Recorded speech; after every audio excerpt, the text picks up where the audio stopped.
This is Winchester Academy.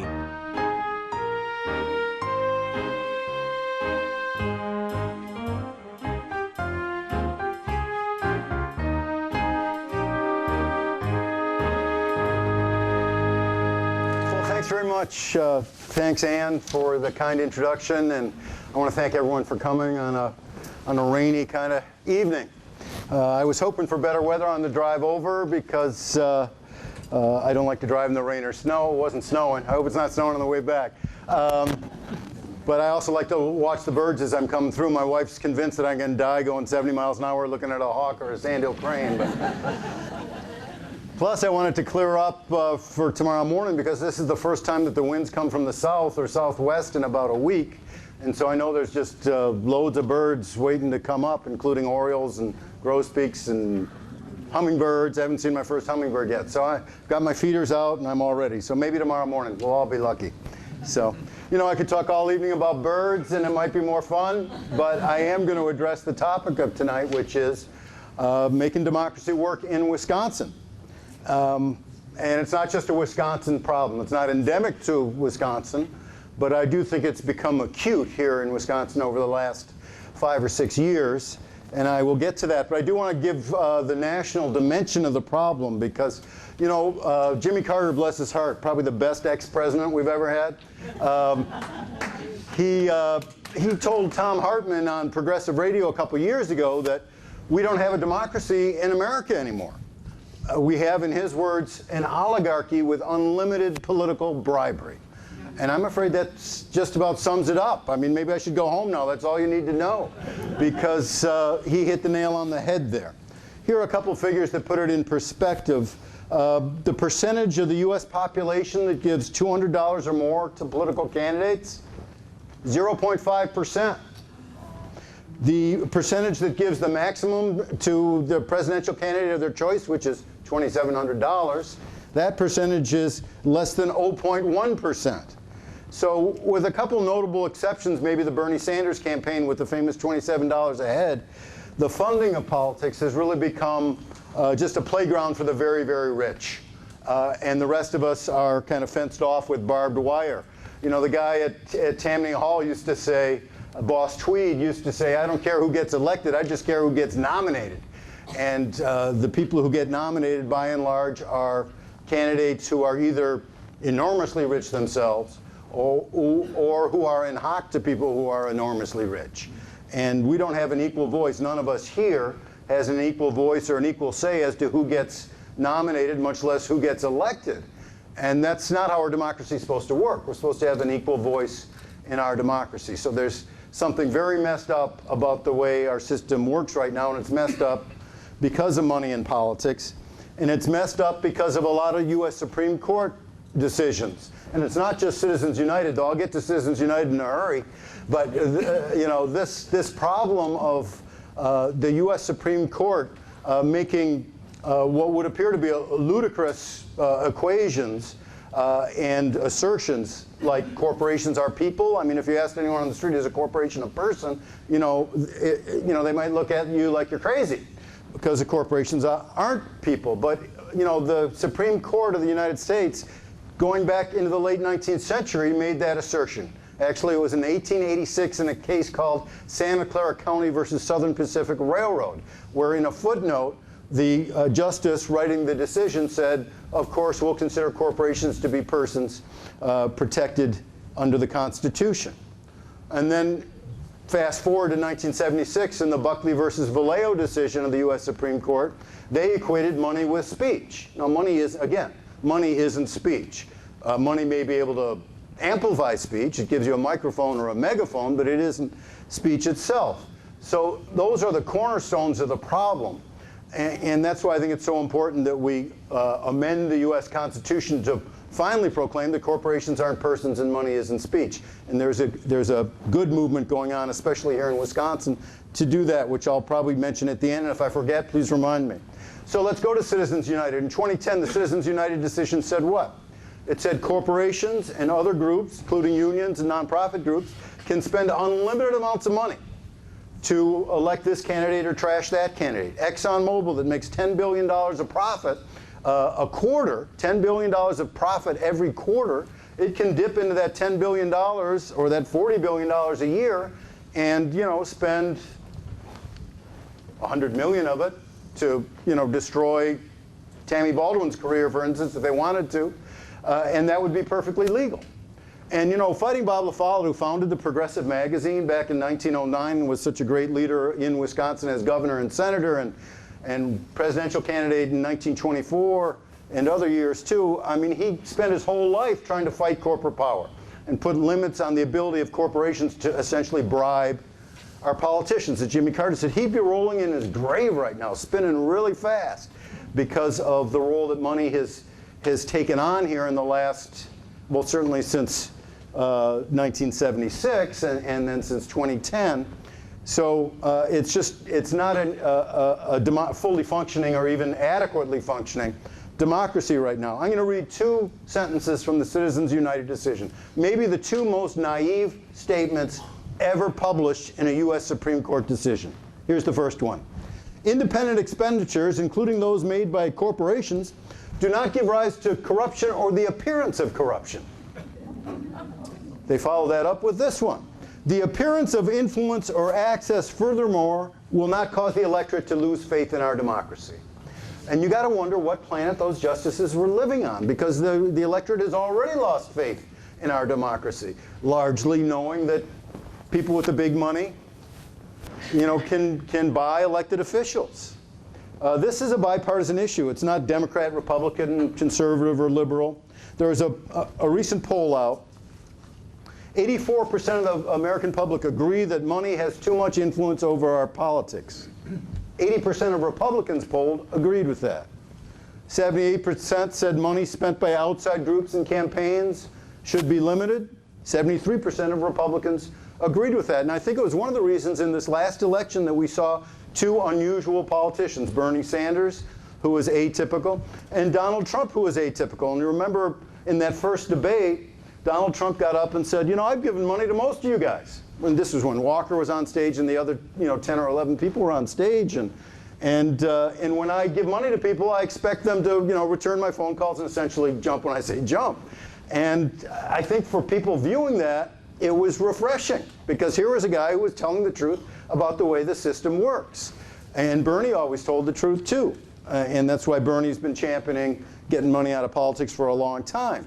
But there was something about two candidates who were not, your standard cutout politician, who were pointing to some of the problems of our system.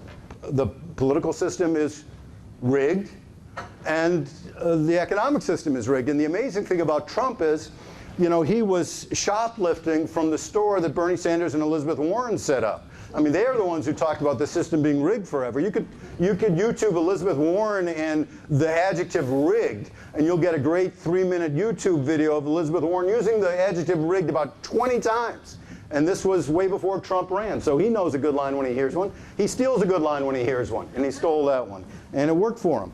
But because he knew, and he's got, he has limitations, but actually has pretty good antenna about what people are feeling and how people are reacting, and he picked right up on that. Let me take a scholarly look at it. Two political science professors, one from Princeton and the other Northwestern. The Princeton professor is named Martin Gilens, G-I-L-E-N-S, and the guy from Northwestern, the professor, is Benjamin Page. They studied almost 1,800 policy issues over 2 decades, ending in 2002, by the way before Citizens United. 9 years before, and this is what they found, and I'm going to quote here from their study. It makes very little difference what the general public thinks. They have little or no independent influence on policy at all. In our findings, the majority does not rule, at least not in the causal sense. So, I mean, that study should be taught in 8th grade civics class and high school social studies class and political science at every college and university in the country. What do you mean the majority does not rule? The majority is supposed to rule in a democracy except when it's infringing on the rights of minorities and trampling on fundamental rights that are enshrined in the Constitution. So this just proves that money is clogging the pipes of our democracy. And let me turn to Wisconsin and what's been happening in the last 6 years here. because money is dominating Wisconsin politics as never before. Spending, this is a study we just did, I think a month or so ago, and I'm going to invite you to our website. It's WIS for Wisconsin, DC, not for District of Columbia, though that'll work, for Democracy Campaign, wisdc.org. And we put up news stories every day, or editorials from blabbermouth like me, about what's going on in politics. But usually our research person is looking at a piece of legislation that's introduced by a legislator, usually doing special favors for some of the vested interests that have paid the legislator to get elected. And so we expose the money, we follow the money at our website. So it's a valuable resource. And here is one of the things that our research director came up with. Spending by candidates and special interest groups hit a record $28 million here in Wisconsin in the 2016 fall legislative races, not Russ Feingold's race, just the legislative races. Of that, outside groups spent a record $9 million. And most of this $9 million was spent by outside groups who didn't identify themselves.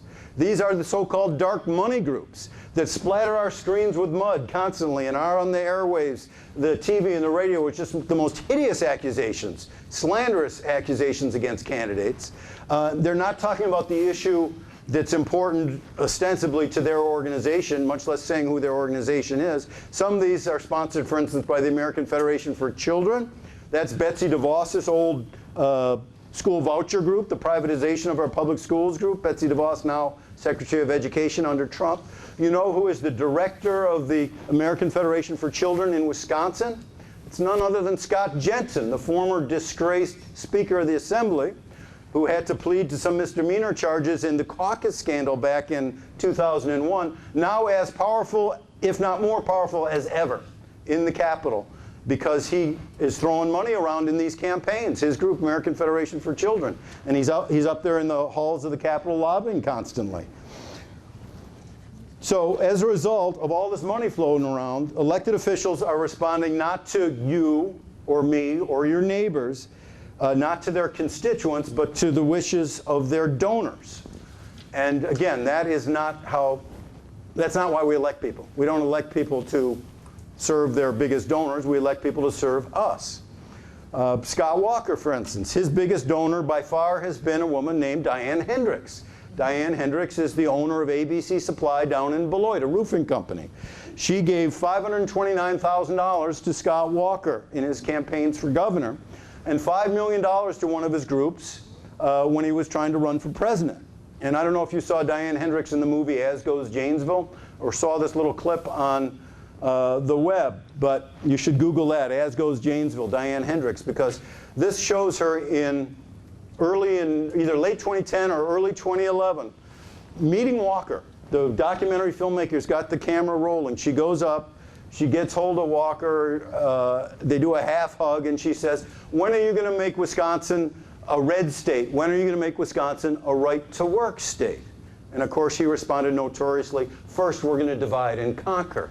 And actually that's what he's done. He's divided and conquered. First it was public sector workers versus some public sector workers, police, fire versus all teachers and the people who plow our streets. And then it was public sector workers versus private sector workers. And so he and Diane Hendricks turned Wisconsin into a red state and a right-to-work state. And then there was this scandal that Walker got involved in with Wisconsin Club for Growth that was the subject of the John Doe 2 investigation. Because what the special prosecutor in the John Doe 2 investigation was looking into was whether Walker and some of his aides and some of these so-called third-party groups were violating the law of Wisconsin that was on the books at the time that banned coordination between candidates and outside groups. That was in the statutes. And Walker, it came out, the documents were leaked, Walker was going all around, not only Wisconsin, but all around the country, sitting on the laps of multi-millionaires and billionaires, going to Las Vegas, talking to Sheldon Adelson, not because he wanted to gamble at the casino that Sheldon Adelson ran, but he wanted a big check from Sheldon Adelson. He wanted a big check from John Menard of Menards and of a lead manufacturer in Texas. And he had those people write a check not to Scott Walker for governor, but to Wisconsin Club for Growth. And then what did Walker do with that money? Well, he took the check, he gave it to Wisconsin Club for Growth, and then he, as campaign manager, told Wisconsin Club for Growth, here's the script of the radio ad we want you to run. Run this radio ad on all these other stations. And so this was a violation of the law on the books against coordination. And what did the Wisconsin Supreme Court do then in July of 2015? It got Walker off the hook by inventing a novel interpretation of the First Amendment, saying the law on the books in Wisconsin outlawing coordination between candidates and outside groups is unconstitutional because it violates the First Amendment, even though the U.S. Supreme Court has never said that. In fact, the U.S. Supreme Court, even in Citizens United, said essentially the opposite. But it got Walker off the hook. And it's a really pernicious doctrine that you can now coordinate with outside groups. So say I'm running for state assembly. The most I can raise from my richest friend to my campaign for state assembly right now in Wisconsin is $1,000. I'm going to tell my multi-millionaire friend, you know, don't be a chump. Don't even write me this check for $1,000. I don't need your $1,000. What I need is $100,000. And I've got a better idea. Write a check for $100,000 to this group I helped set up with this really cutesy name that sounds super inoffensive, like Badgers for Eternal Victory. Write a check for $100,000 to Bev. Give Bev the $100,000, and I will go tell Bev, you know, how to use that $100,000 and what ads to run with it. It will be as though my millionaire friend gave me the $100,000. Exactly the same function, except it's 100 times the legal limit. And that's what's legal right now in Wisconsin. That's why it's so corrupting. And so that's what the court did. And to make matters worse, the legislature then, in November of 2015, rewrote our campaign finance law, which is called in Wisconsin Chapter 11. And you know, what did I know about Chapter 11? I thought it meant bankruptcy when I came over to the Wisconsin Democracy Campaign. So I've had to educate myself on the law, election law in Wisconsin, which is Chapter 11. They totally rewrote Chapter 11. First, there was this beautiful preamble, and you should look this up too, the old preamble to Chapter 11, that said we as Wisconsinites value transparency and accountability and recognize that too much money in our system can be dangerous to our democracy. Well, the Republicans knocked that out. They just wanted to, they just scrubbed that. In fact, I was in the Senate gallery that Friday night when the vote came on this bill, and they were taking up amendments. One of the amendments from the Democrats there was, let's at least keep the preamble. How can you have a problem with this highfalutin rhetoric? Well, it was just knocked down on party line votes, that one. And then what they did was they legalized by statute that you can coordinate with outside groups. They also doubled the amount that you can give, that your richest friend can give to you if you're running. So it used to be $500 if I was running for assembly, now it's $1,000. For state senate, it used to be $1,000, now it's $2,000. For governor and Wisconsin State Supreme Court, it used to be $10,000. I mean, who among us here can write a check for $10,000? Well, guess what? Now it's $20,000. And that's totally out of whack because, as I said before, the most you can give to your presidential candidate of your choice is $2,700. Why can rich people give 8 times more here in Wisconsin for the senior elected officials of the state? That doesn't make any sense, except that it makes average people less and less able to compete against those with the big bank accounts. So the law also said for the first time, and again, LaFolle will be just dying another time here, corporations for the first time in 111 years can now contribute to political parties and legislative campaign committees. It used to be banned. Now it's okay. And corporations are doing it. Philip Morris is doing it. The hospital companies are doing it. The healthcare companies are doing it. The Ho-Chunk is doing it. I mean, they're taking advantage of it. So that's a super problem that we have here in Wisconsin. And then we look at the Wisconsin Democracy Campaign, we look at who the biggest lobbyists are. And right now, the biggest lobbyists, the group with the most power in this state, other than American Federation for Children and Scott Jensen, is Wisconsin Manufacturers and Commerce, WMC. It's a huge power. And then the Dairy Business Association. These guys are giants in the Capitol right now. And they're the ones who are behind, like, the high-capacity well bill, which is being voted on, by the way, tomorrow in the Assembly. So if you want to call your legislators about this bill in the Assembly, do it tomorrow, because it's an important bill. And let me see if I can give you the bill number on that. AB 105, Assembly Bill 105. And the thing about high capacity wells, I don't like to use the term because it doesn't tell you how bad it is. What a high capacity well is a well that a factory farm has that can suck up 100,000 gallons of water a day from the groundwater. 100,000 gallons a day at a minimum. And Walker in his DNR since October, according to the State Journal, have approved 1 billion gallons a month in high capacity well vacuuming. I mean, they're just sucking up the water here, our natural resource here in Wisconsin. And so the super left-wing group came out against it. It's called Trout Unlimited. Not such a left-wing group, but Trout Unlimited is against it because these high-capacity wells, these factory farms are draining the great trout streams of Wisconsin. And it's a real problem. It's a problem for people who have cottages up north. You know, they were on the lakefront. The lakefront's 300 yards away now.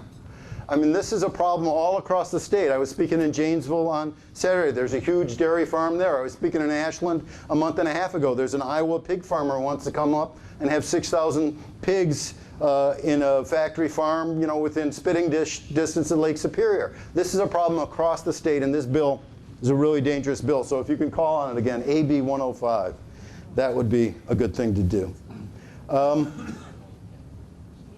One thing I've noticed, I get to see every bill that's introduced on my computer. It comes across my computer every morning, the new bills that are being introduced. The amazing thing is that the bills that are coming through, a lot of them, you've never heard of and I've never heard of. The legislators running for office don't campaign on these issues. But as soon as they get in, they do this. So I'm just going to name a couple of these issues that have come through. I mean, for instance, there was one that made it harder for people to sue asbestos companies. This is now the law of the land. It came in last time. Asbestos is lethal. And you know who gets most affected by asbestos? Veterans. Veterans, people in the service are exposed to asbestos at 5 times the rate of civilians. And yet, the legislature here and the governor signed a bill making it harder for them to get justice in the courts against the asbestos manufacturers. I didn't hear anyone campaign to say, let's go easy on asbestos manufacturers during campaign time. Or let's increase the amount of lead that's allowable in lead paint. My wife was a public health nurse for 40 years, and she's told me forever the damage that lead paint can do to children's brains, especially. On the lead issue, again, no one campaigned about that. On the lead issue, there's a Republican State Senator Rob Coles has introduced a great bill that would try to make it easier for people who have lead in their water coming out of their faucet to get money to replace their pipes, the old lead pipes that are leaching into the water. This is really important as a public health issue. And he got bipartisan support. Tremendous bipartisan support. It's a great bill. It should pass. And then there was a hearing. We didn't know that anyone was opposed to it. Rob Coles, bless his heart, who was the only Republican to vote against that horrible campaign finance law. And I give him a lot of credit for that, and he's good on some environmental issues too. So he's got this great bill about making it letting water utilities, our local water utilities, give us cheap loans or grants to replace our pipes that go out to the sidewalk or the street when the city pays the rest. Who could be opposed to that? Well, no one was opposed to it until he held the hearing, and then who walked in but the lobbyist for Wisconsin Manufacturers and Commerce, who said, we're opposed to it, this is a new social welfare program, we can't have that. And the person who was the lobbyist for Wisconsin Manufacturers and Commerce was none other than Scott Fitzgerald's former deputy chief of staff. That's how power works in the Capitol right now. So this bill is, if you want to call your legislators on this one and support Rob Coles' bill, SB 48. SB 48. It's an important bill.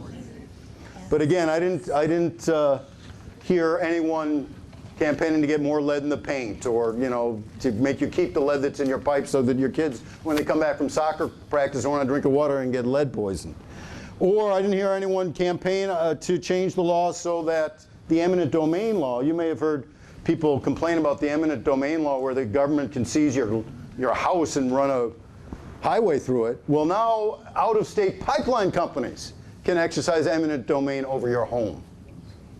I thought these guys respected private property. Not if it's an out-of-state pipeline company. They can grab your private property.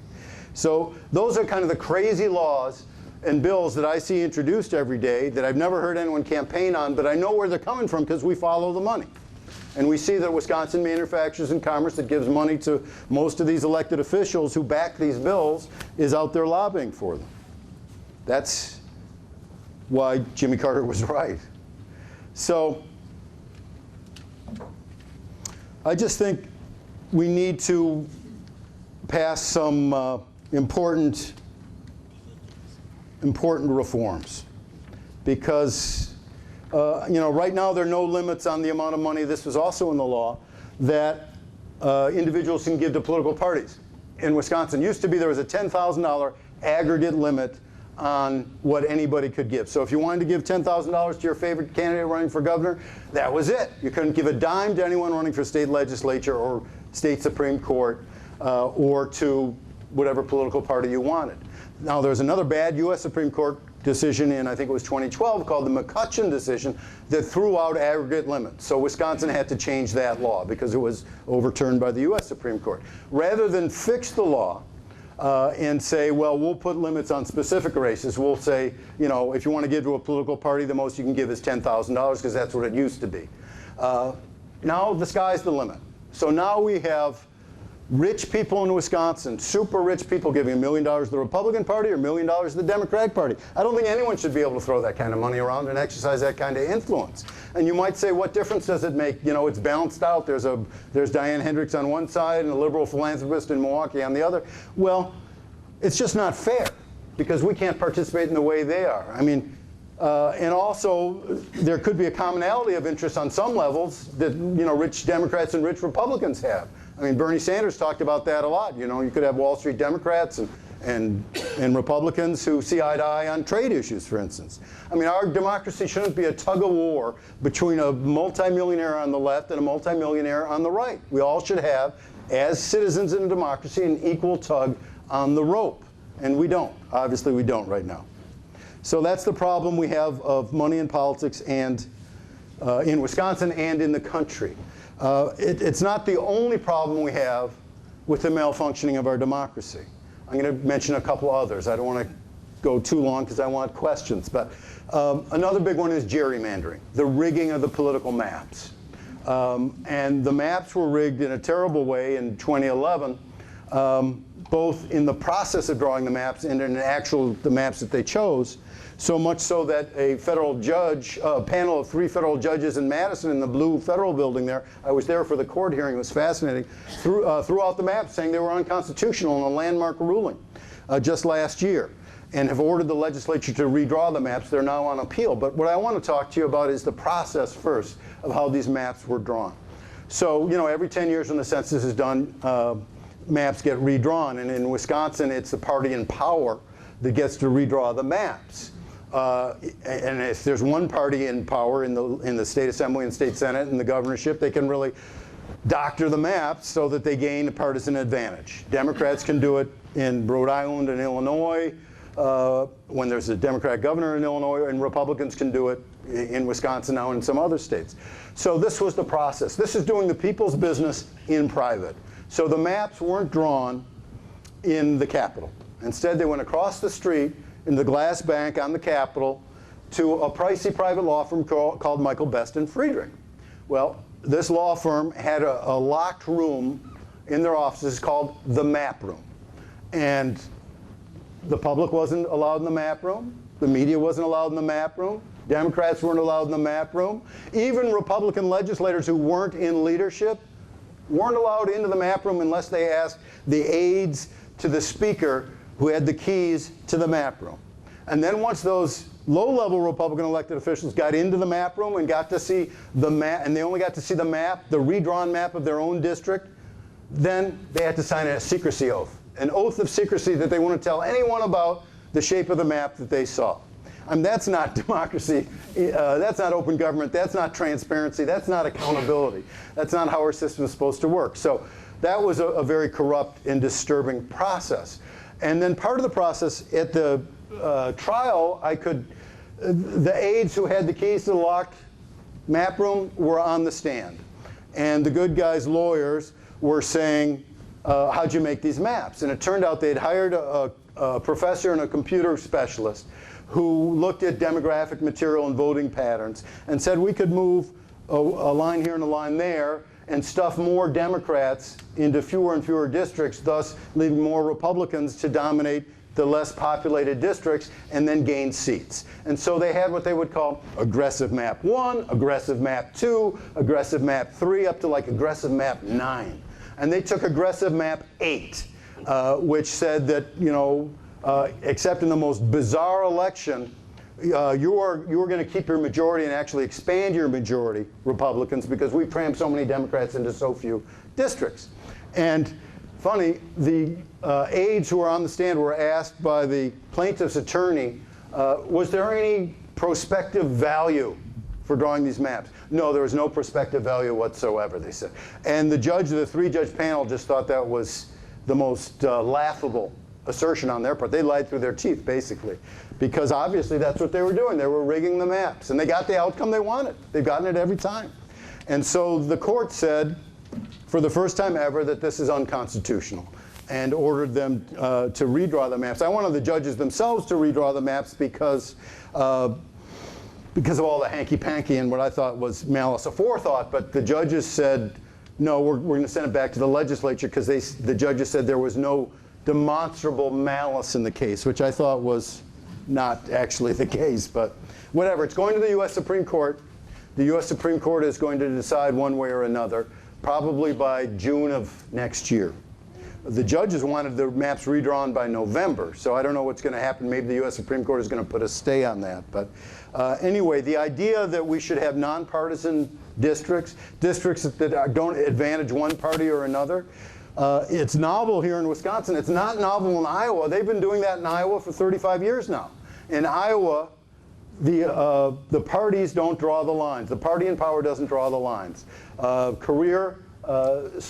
Public servants draw the lines, like the Legislative Reference Bureau here in Wisconsin. That's the analogous group. They would draw the lines, and they're instructed by law in Iowa not to take into consideration previous voting patterns by the citizens of each district, where an elected official may live or may not live, or anything else. And they're not supposed to draw weird shaped districts either. They're supposed to draw districts that follow natural borders like rivers, or are, you know, basically square shaped or rectangular shaped and not bizarrely shaped to advantage one party or another.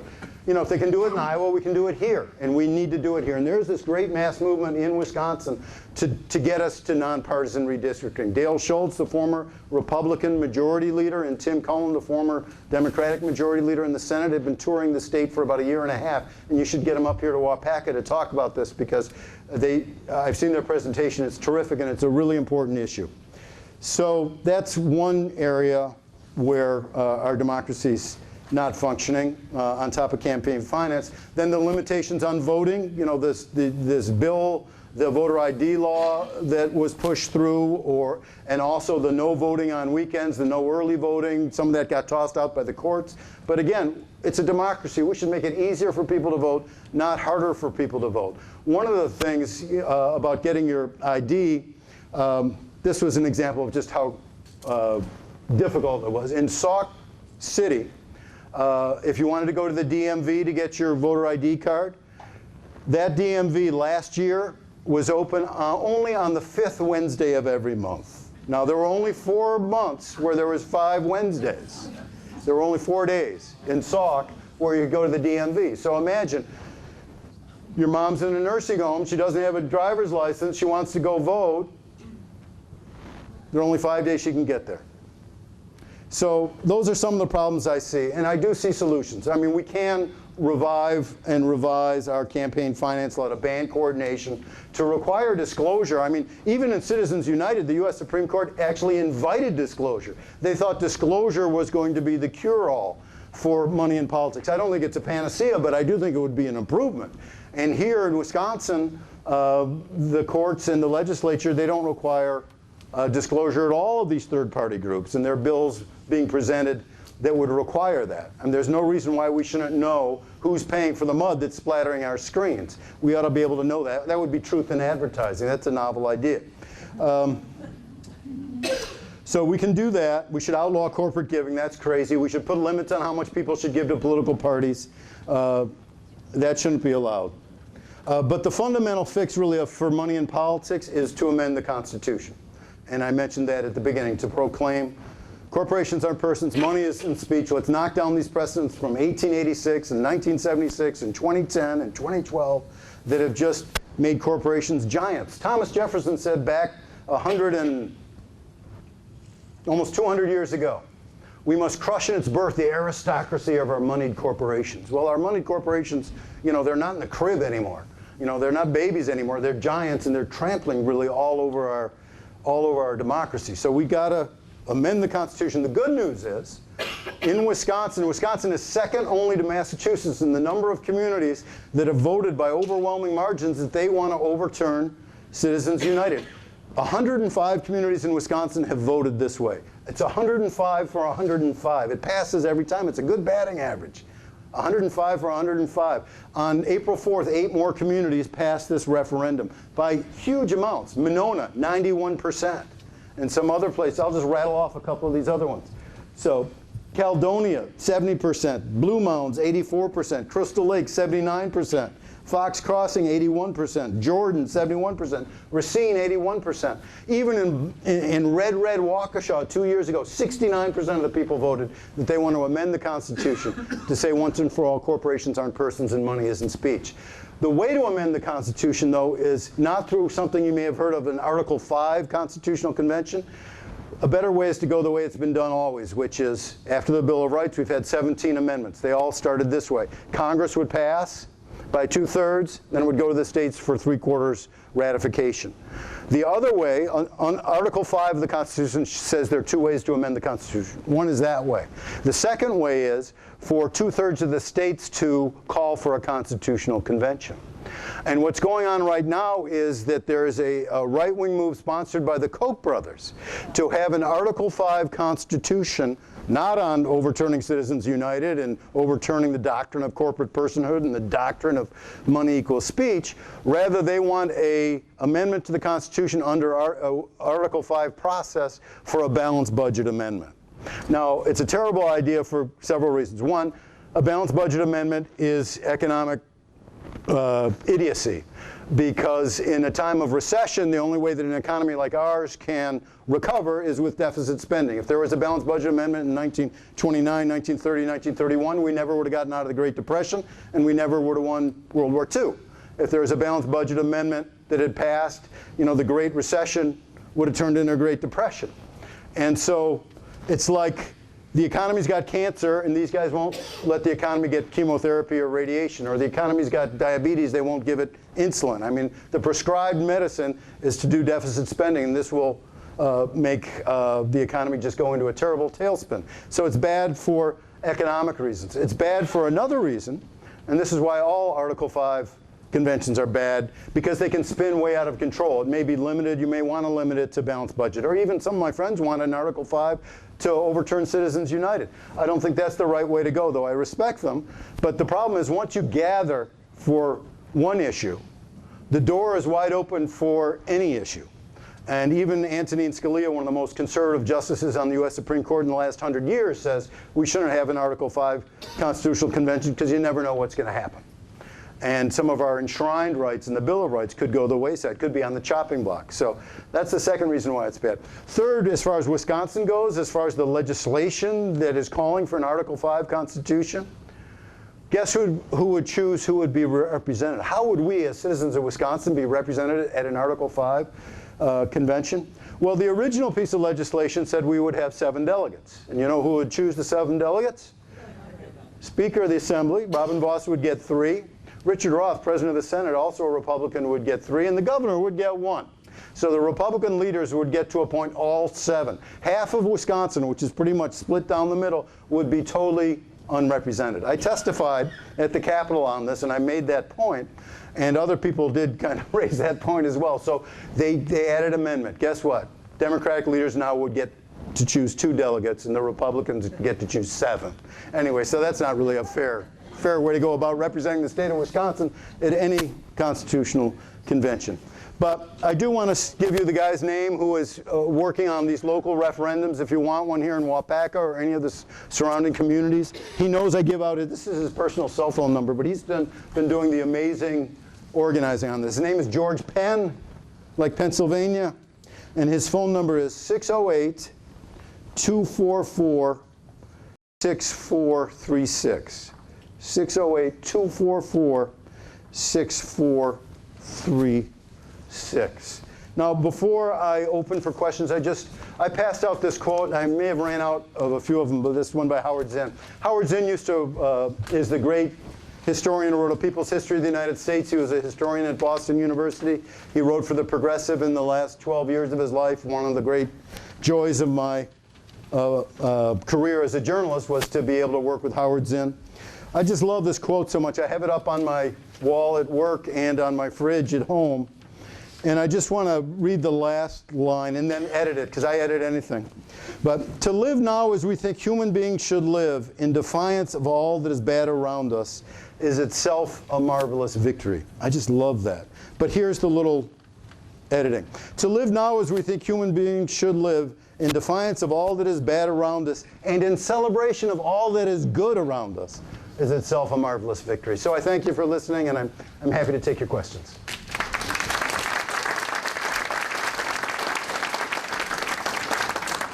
Thank you, Mark. We're going to be wandering around the room with microphones, so if you have a question, please wait till one comes to you. Raise your hand. We can have a chance to answer your questions. Hello. Could you confirm, my understanding was that the legislature passed a bill where both minority and majority leadership now are able to have a slush fund where people can contribute to, and that those leadership positions control that money. And they basically can hold it over the representative, the legislators and senators. You know, we can take that money and use it to campaign against you as a candidate.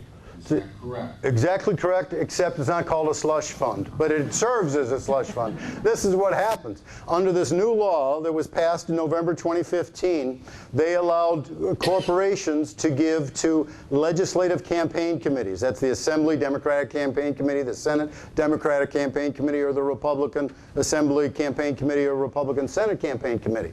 So these corporations, they can give $12,000 to these campaign committees. Who runs the campaign committees? The Republican head in the Senate and Assembly, and the Democratic head in the Assembly and the Senate. So just as you're saying, if there is a wayward Republican and he doesn't want to, or she doesn't want to toe the line, or if there's a wayward Democrat and she or he doesn't want to toe the line, the leading Democrat in that chamber is going to say, you know, you can try to be a profile and courage here if you want, but guess what? I've got this pot of money here, and I'm going to primary you, and you're no longer going to be here. So do you want to be here or not? If you want to be here, you better play ball. And that's how it's done.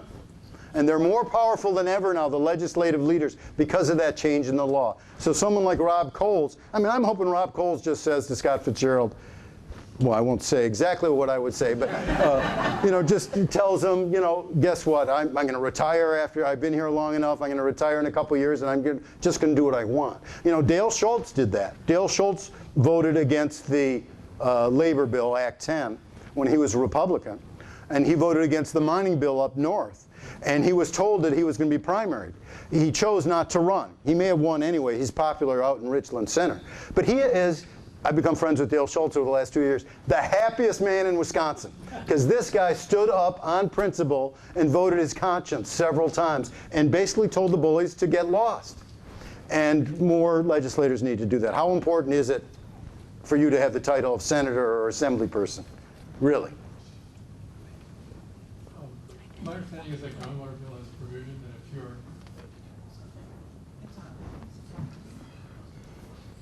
My understanding is that groundwater bill has a provision that if your lake is being drawn down because of high capacity wells, and together with your neighbors, you put your own high capacity well in and refill your lake. And if that's true, are they doing it just to flagrantly disregard science and Well, know that I don't know. That's the first I've heard of that detail, so I shouldn't talk about that detail. The places to go are the Wisconsin League of Conservation Voters, Clean Wisconsin, and Midwest Environmental Advocates, and Sierra Club. Those are some of the environmental groups who've been working on this bill. But I do think it sounds ludicrous. I also think, basically, this is just a group that is hostile to science, hostile to climate change. Walker himself has talked about not thinking that climate change is man-made, and they fired a lot of the scientists at the DNR here. They scrubbed the DNR's website of the words climate change. I mean, that's astonishing, really. But on that specifics, I just don't have the details. Hey, Matt, welcome to Waupaca. Thank you. This chamber here is a member of Wisconsin Manufacturers and Commerce. Almost all the chambers in the northeast, central, northern part of the state are members. They're putting money into this lobbying that's killing this state. I've met with some of the chamber members here. They're all good people. Right. They're our neighbors, our friends. We go to businesses. And I've spoken truth to them about the corruption in Madison. There is not a more corrupt state government in the country. It's been documented by the New York Times, everyone else, even the Madison papers. And I cannot convince them that another term of I can't even say governor, Mr. Walker, is not in the economic interest of the state. Not in the short run, not in the long run. And they're either failing to see this and just tell me, well, we're a nonprofit, we're not into politics. Well, you can tell me that straight to my face, but as a former lobbyist for the university and a staffer for Russ Feingold, I know that not to be the case. Right.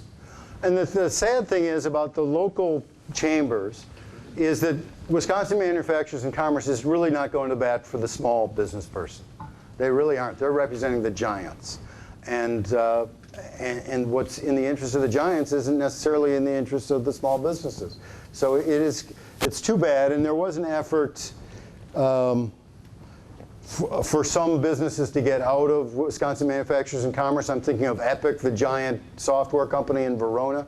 I think they left. And then there was an effort by Lori Compass, who ran against Fitzgerald, to set up kind of a liberal chamber of commerce. And I don't know how that's gone. But what's happened here, I mean, that's true across the country, that the little chambers of commerce that help Main Street business, or in business to help Main Street businesses, are aggregated into this association that oftentimes works against their interests.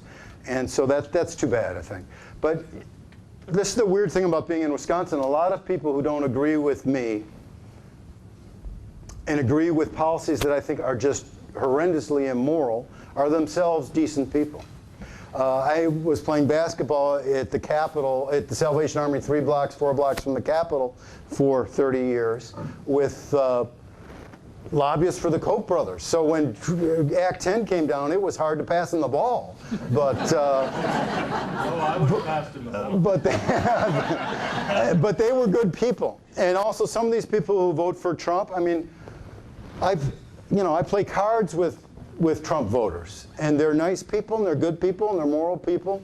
Not all of them. I mean, I was driving 10 miles south of my home, and I saw someone with an American flag and a Confederate flag on their pickup truck. So I don't think it would be all that useful for me to talk to that person. And then I saw on YouTube in the winter someone's house in Oshkosh literally flying a Nazi flag, the big red and black swastika flag, and probably wouldn't knock on that person's door either. But I do think it's important to talk to people who don't agree with us. Talk to, Trump supporters if they're open to conversation. And some of them are, and not all of them are racists, bigots, and anti-Semites, and all that stuff. But it is a question: how do we get across to each other? And the essence of politics is talk to people who don't already agree with us. So we need to do some of that. In the early 1980s, I was involved with a group of an amazing coalition of trout fishermen, Native Americans, Russian farmers, Lutheran ministers, realtors that work together to keep the DOE from turning the Wolf River Backwood into a nuclear dump site, dump the dump. And before the election, Kevin Peterson proposed a bill to stop that moratorium. And I'm just wondering, I had heard a lot about it before or since, but I wonder if you knew anything about that and what motives possibly did Kevin Peterson or any politician have for lifting that moratorium to, desecrate the land of our great-grandparents. I don't have information. If you could send me an email, and anyone here can send me an email too, but send me an email on that. It's Rothschild. There's a silent S between the Roth and the child. Rothschild at wisdc.org. Rothschild at wisdc.org. Send me an email on that and on anything else you want, and I'd be glad to answer. Also, my wife urges me to remind you that Wisconsin Democracy Campaign is tax deductible. And so if you want to contribute at some point, you can go to our website and contribute or write us a check and send it into Madison, and we'd be grateful. I have a two-part question. First of all, you had mentioned about how some of these municipalities are passing these resolutions. And I assume that you're referring to United to Amend? Yeah, Wisconsin United to Amend, yeah. And what concerns me with that is that they're non-binding resolutions. Right. So there's really no muscle behind them to force anything to happen. So I'm wondering how that's a productive use, because I like the idea. So if you could speak to that. And then also, I just want to mention, I ran for state assembly in this last election cycle and lost, but I ran on campaign finance reform, and I collected signatures on petitions in various communities, villages, and cities throughout the district. And you probably know that there is a provision in the state statute called direct legislation, where if you get enough signatures in a city or a village, you can submit those, and then the city or the village has to pass or put up for referendum this particular piece of legislation if it gets enough signatures. Well, we actually passed in 5 villages legislation that said that if you're going to run for public office, you can only accept campaign contributions from your constituents. Why don't we see more of that direct legislation sort of approach? And I should mention also, lastly, that we gathered over 400 and something signatures here in Waupaca, and also enough in Waupaca, 2 cities, and both of those city boards refused to follow the statement of the law and pass that and put it up for referendum. Well, I like direct legislation. Can't you challenge them in court then if they're not following the law? Yeah, but Yeah, it costs money. On the first part, I mean, here's the strategic thinking behind getting all these referendums. Right now, these 105 communities that have passed this referendum about overturning Citizens United and corporate personhood represent 50% of the people of Wisconsin.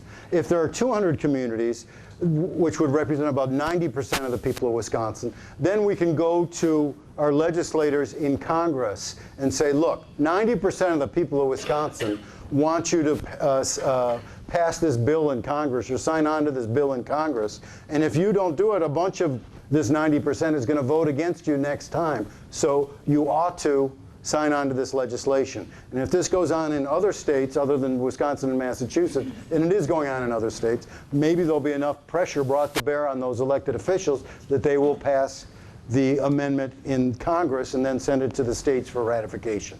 So that's the thinking. And it also is good public education. Just going door to door and getting the referendum signatures needed and drawing people's attention to the problem. Because at some point we're going to have to go back to the legislature in Wisconsin too and say, look, you guys rewrote and tore up the old Chapter 11 and rewrote it to help your richest friends.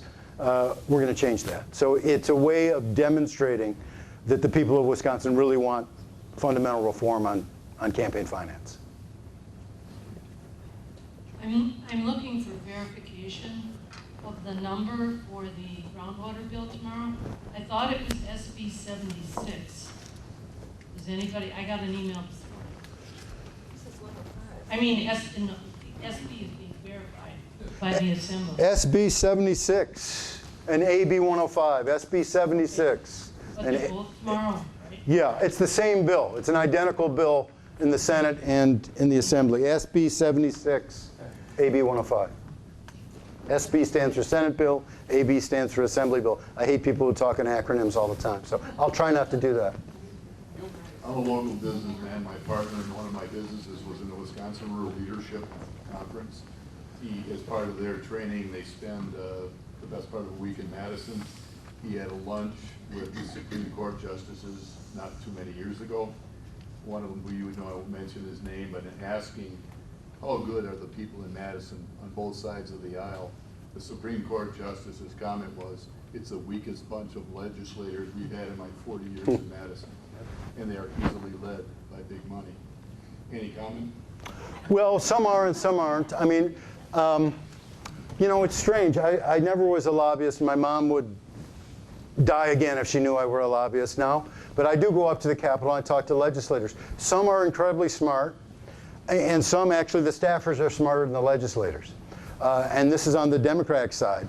I talked to a couple of Republicans. I think Rob Coles, I had a nice 40-minute conversation with him. I think he's really smart and able. I do think people get bullied, and bullied for one of the reasons stated earlier here, because the leaders have so much power now. But I don't want to let the state Supreme Court off the hook either. I was at the state Supreme Court 10 days ago, and they were meeting to discuss a recusal petition from, how many lawyers are here? From 54 retired judges in Wisconsin, including a couple former state Supreme Court justices, who wanted them to tighten their recusal. Recusal means you've got a conflict of interest, you've got to get off the case.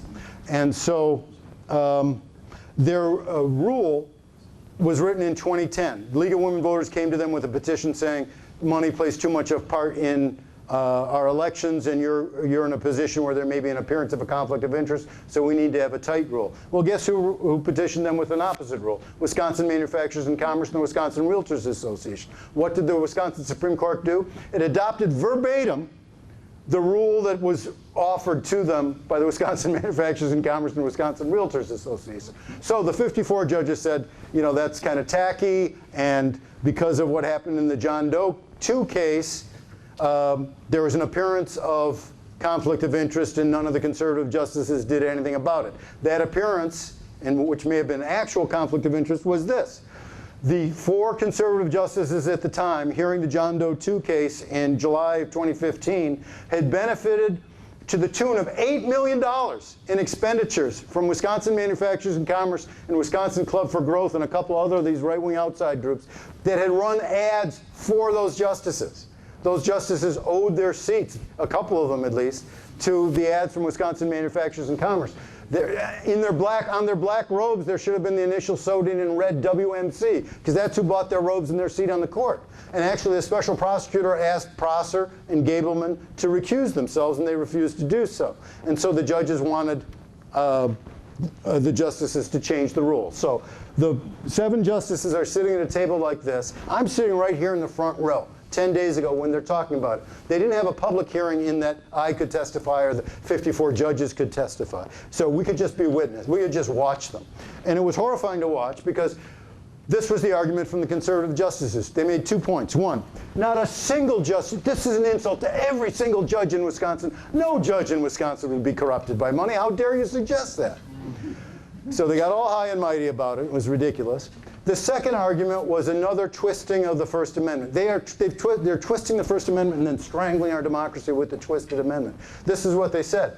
You are, again, they got indignant. Oh, I'm a justice who is sworn to uphold the Constitution of Wisconsin and the Constitution of the United States. I cannot accept this petition because I'd be violating my oath of office to uphold the Constitution of the United States because of the First Amendment.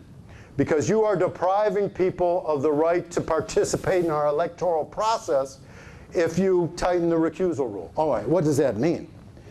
Certainly they're not, the recusal rule wouldn't prohibit people from voting, participating in the electoral process by voting.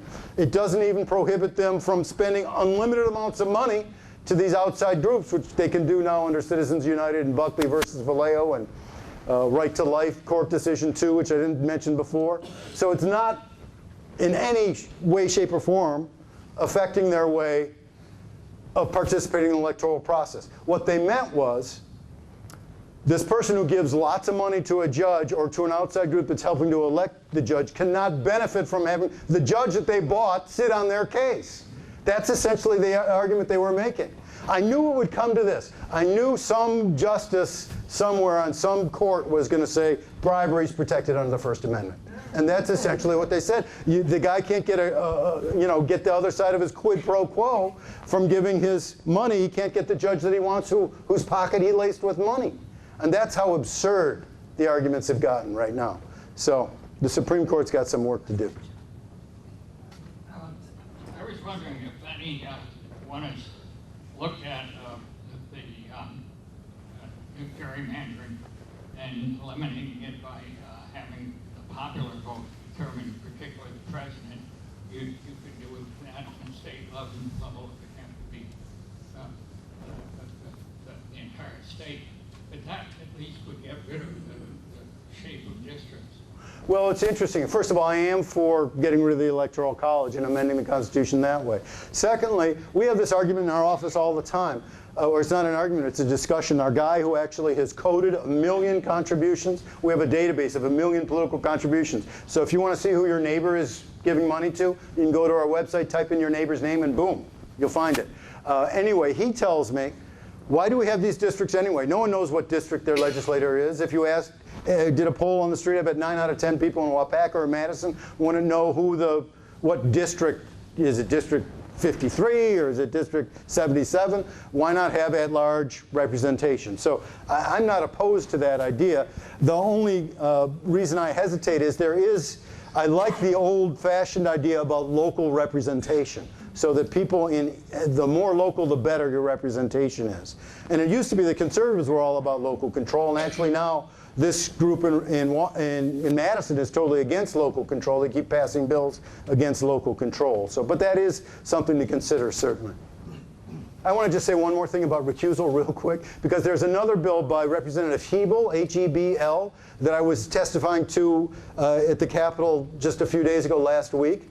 This would say, if you are a lawyer in court and you give money to the judge while your court case is going on, you have to disclose it to the other party. And I swear to God, there was a Republican legislator who just thought that was a terrible idea. I mean, it's just amazing that we can't have transparency here and some accountability and some limit on the corrupting problem of money in politics or money in the courts. I'm a little befuddled about how more money translates into more votes. Does the person with more money get more mailings, more airtime? How does that influence voters more if their message is still screwed up? Well, more money buys more ads on TV, buys more ugly mailings, buys ads on your computer. Even at the Cap Times, the liberal paper in Madison, I'd go to their website, and out would come a Ron Johnson ad during the election. I thought it was really crazy, but Ron Johnson was everywhere. You know, people say that, negative ads don't work, or I hate negative ads. Negative ads work. That's why they use them all the time. That's why they're sliming Tammy Baldwin right now with grotesque negative ads. And money buys the airtime on TV for those negative ads. And those are decisive. And what's his name from Scott Jensen from American Federation for Children would raise money and then throw money at candidates at the end in the last 3 weeks or 10 days in a very calculated way, but it costs money. And that's why, Walker's got all this money, and a lot of Democrats aren't running against him because they think, holy cow, I can't raise all that much money, and I need money to run ads. Got one here. Okay, you have been talking about the problems that the Republicans are causing and the money that's influencing them. Now, I find it hard to believe that there are not Democrats around that are getting just as much money for their own, and personally I think it's a little unfair the way you've been handling it tonight. Well, the Democrats have no power. That's the thing. And certainly the problem of money in politics is a bipartisan problem. The Democrats get money from liberal philanthropists or from unions and from other liberal groups. And there is dark money on the Democratic side that is a problem. Actually, at Wisconsin Democracy Campaign, we filed a complaint against a liberal group just a couple months ago called Wisconsin Progress, because this new law says that corporations and groups can give $12,000 only, max, to these legislative campaign committees. Well, this group, Wisconsin Progress, which trains Democrats to run, gave $97,000 to the Assembly Democratic Campaign Committee. So we filed a complaint with the Elections Commission or Ethics Commission saying, look, it looks like they're violating the law here. So we have no problem pointing out where there appear to be transgressions. But right now, the Democrats have no power. And the people who have power now are the Republicans, and they are passing bills that are, I think, antithetical to democracy and make it easier for those with the money to throw their money around. It is strange, though, that the Democrats weren't outspent in some of these races. Some races they were outspent. Some races they were, like the woman up in Wausau who was running, the teacher, who had been elected before. Mandy Wright. Yeah, Mandy Wright. She was outspent like 3-1 or 4-1. So it made a big difference in her case and in a couple other cases. Sometimes the money was relatively equal. But I don't think there should, I think ultimately we need to get to a place where there's public financing of elections, where there's free airtime on TV, and we get the money, most of the negative influence of the money out. Doyle had a problem with money. I think he was, he got a lot of money from the tribes and gave the tribes a sweetheart deal. So it goes both ways, for sure. A lot of these congressmen have been going back to town meetings and getting unpleasant receptions. Grothman, Chaffetz in Utah, Conway down in central Texas. Do you see a pattern in those meetings, and do you see some sort of, from your point of view, positive outcome from that? Where do you think that's going? Well, I'm for civil dialogue, so I would like the dialogue to be civil wherever. I thought with the Tea Party people, they weren't very civil, and I think it should be civil always. I still, I worry we're in the dusk of the age of enlightenment, and I still, believe in enlightenment and conversation and logic and reason and discussion. But I do think it's important for people to avail themselves of the opportunity to go contact their legislators. I bet legislators had office hours for years where barely anybody showed up. And they are our elected officials. We pay their salary. They work for us. And so it's good that they are getting an earful from people. I think people should be polite, but they should let legislators know how they feel on issues. And there's a group called indivisible.com or indivisibleguide.com that is a group of former staffers on Capitol Hill who, after Trump got elected, say, look, this is the best way to have an influence over your legislators. And they give a lot of advice. So if you want to go there and find it, most of it is talk to your own legislator. You're wasting your time if you're writing a legislator who isn't your own legislator. Better to write a handwritten letter or a personal email than just, whatever those computerized, click here and send it in. That doesn't do much. But little pieces of advice, no matter what side of the aisle you're on, if you want to influence your legislator, indivisibleguide.com. It's got some good advice for you. Do we have a final question? Go ahead. Yeah, we got one right here.